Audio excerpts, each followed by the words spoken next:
Мұнай бергіштікті көбейтудің екіншілік әдісіне арналған су айдау дәрісін жалғастырамыз.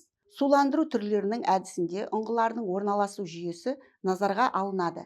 Себебі су айдау және оның қабатта мұнайды ығыстыру бағыты осы ұңғы орналасу жүйесіне тікелей қатысты. Табиғи режим кезінде тек өндіру ұңғалары қолданылады, ал кенорын үшбұрышты не квадратты тор бойынша бұрғыланады. Ал егер қабатқа әсер ету кезделсе, онда ұңғылар орналасуы жүйесі қатарлы және алаңды болып бөлінеді. Орналасу жүйесі қатаң және қатаң емес деп қарастыруға болады. Қатарлы орналасу қатаң емес, яғни қатардағы бір немесе бірнеше ұңғылар тоқтатылған кезде сүзілу ағынында түбегейлі өзгерістер орын алмайды. Ал осыған қарай алаңды орналасу жүйесі керісінше қатаң болып саналады.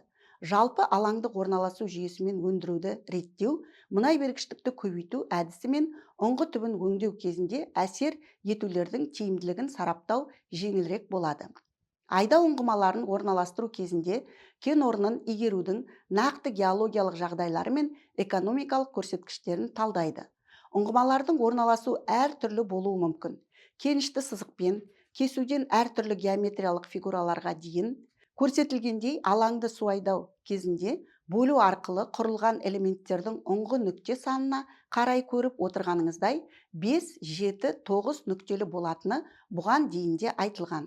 Сондықтан көрсетілген сызба бойынша 9 нүктелі орналасуды естеріңізге түсіріңіздер. Алаңды орналасудың қатарлы орналасудан ерекшелігі айдау ұңғымаларына қатысты өндіру ұңғымалар санындағы теңдік. 5 нүктелік жүйе симметриялы және элементке ортасында айдау ұңғымасы бар ұңғымалардың кері орналасуын таңдауға болады.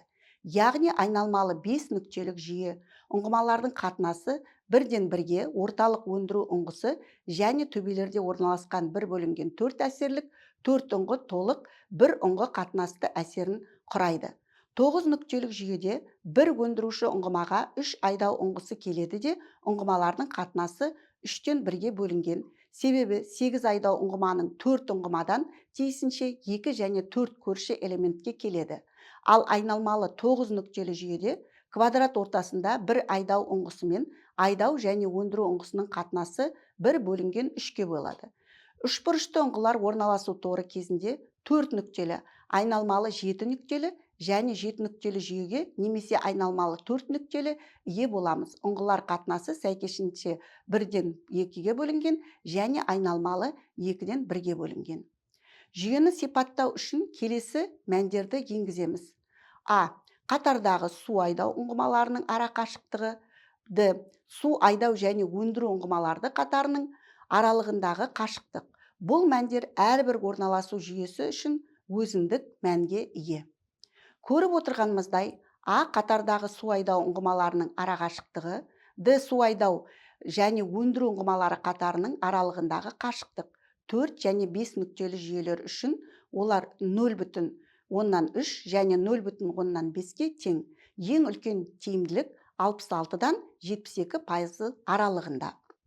7 және 9 нүктелі жүйеде ең үлкен тиімділік 75-76% деп қабылданған. Ал арақашықтықтар қатынасы сәйкесінше 1-ден жоғары және 1-ге тең. Су айдау және өндіру ұңғымаларының тізбектей орналасуы суретте көрсетілген. Ол 2 вариантта ұсынылады. Бірінші, су айдау және өндіру ұңғымалары бір-біріне қарама-қарсы бұрғыланған. Екіншісі, өндіру ұңғымалары су айдау ұңғымаларына қарағанда аралығы жарты қашықтыққа жылжып орналасып бұрғыланған.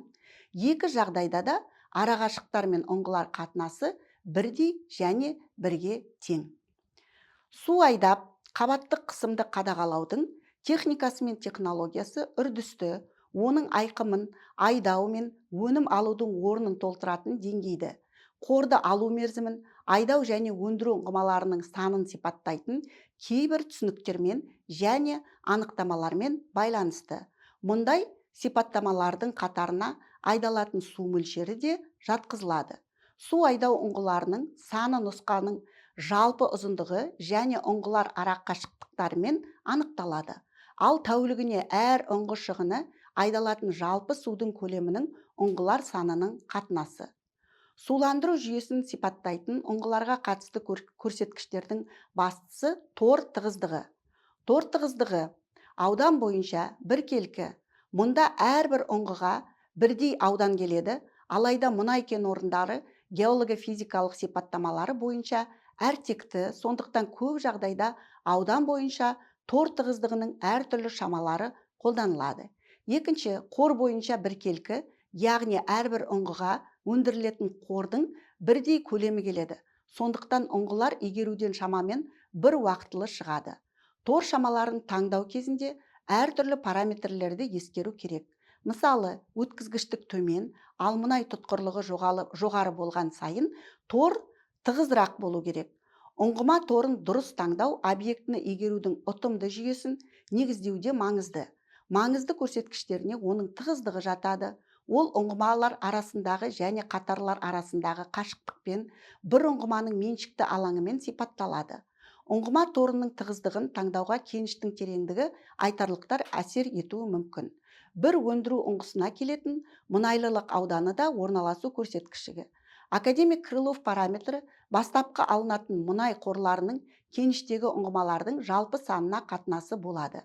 Айдау жүйесінің қарқындылық параметрі айдау ұңғыларының санының өндіруші ұңғымалар санының қатынасына тең, немесе керісінше. Ұңғымалардың негізгі қорына қосымша бұрғыланатын резервтік ұңғымалар саны суландыру жүйесінің түрленуіне байланысты жоспарланады. Мұнайдың меншікті өндірілетін қоры объект бойынша алынатын мұнай қорының ұңғымалардың жалпы санына қатынасы. Бұл кезде әрине өндіру ұңғымалары есепке алынады. Резервтік ұңғымалар үлесі омега-р параметрі негізгі қор ұңғымаларының жалпы санына резервтік ұңғымалар санының қатынасына тең. Айда ұңғымалар саны қосу өндіруші ұңғымалар саны. Назарларыңызға рахмет. Келесі дәріске өтеміз.